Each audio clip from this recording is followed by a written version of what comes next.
Selamat pagi sahabat petani, khususnya buat adik-adikku, anak muda yang mau menjadi pengusaha agar menjadi insan berpengaruh di tengah masyarakatnya.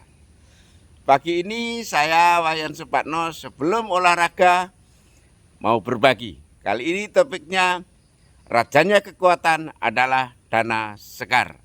Itu prinsip ya. Hampir seluruh negara di atas bumi ini berlomba untuk mendanai riset, membangun sumber daya manusia unggulnya, untuk mengumpulkan dana segar secepat mungkin, sebanyak mungkin, agar menjadi rajanya kekuatan negara di atas bumi ini. Contoh konkret, Freeport, Caltech milik Amerika Serikat operasional di Indonesia untuk mencari dana segar di Indonesia. Thailand punya pabrik pakan di Indonesia.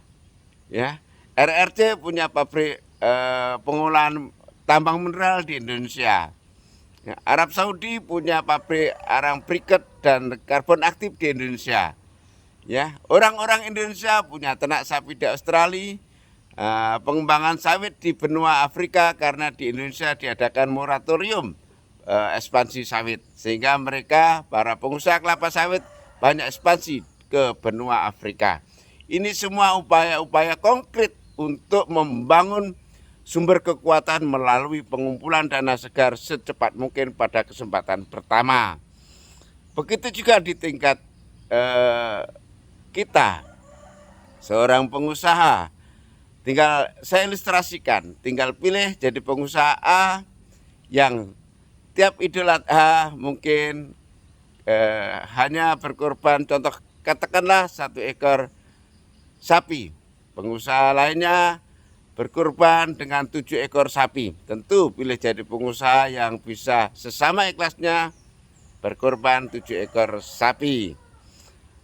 Perekrutan tenaga kerja atau pengangguran, pilih mana? Pengusaha A hanya merekrut 7 orang, pengusaha B merekrut 700 orang. Tentu ingin merekrut 700 orang supaya nilai-nilai manfaat dalam kehidupannya semakin luas, semakin nyata.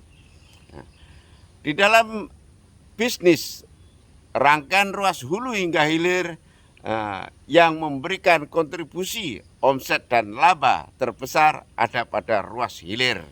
Ya, semakin hilir semakin banyak nilai-nilai transaksinya dan omset maupun labanya. Contoh, ya, kebun pisang 1000 hektar kalah omset dan labanya dibandingkan pabrik pisang yang hanya 5 hektar. Kebun sawit 10.000 hektar kalah nilai omset dan labanya dibandingkan pabrik kelapa sawit hanya 25 hektar. Ini contoh-contoh sederhananya. Porang juga begitu. Untuk itu saya himbau adik-adikku untuk mulai bermain di ruas hilir, karena di sanalah nilai-nilai rezeki yang terbanyak, omset, laba, profit margin tertinggi ada pada ruas hilir. Semoga bermanfaat. Salam tetap inovatif untuk membangun diri agar menjadi manusia yang berguna di tengah masyarakat. Salam sehat, bermanfaat, dan inovasi dari saya Wayan Supatno, Pak Tani.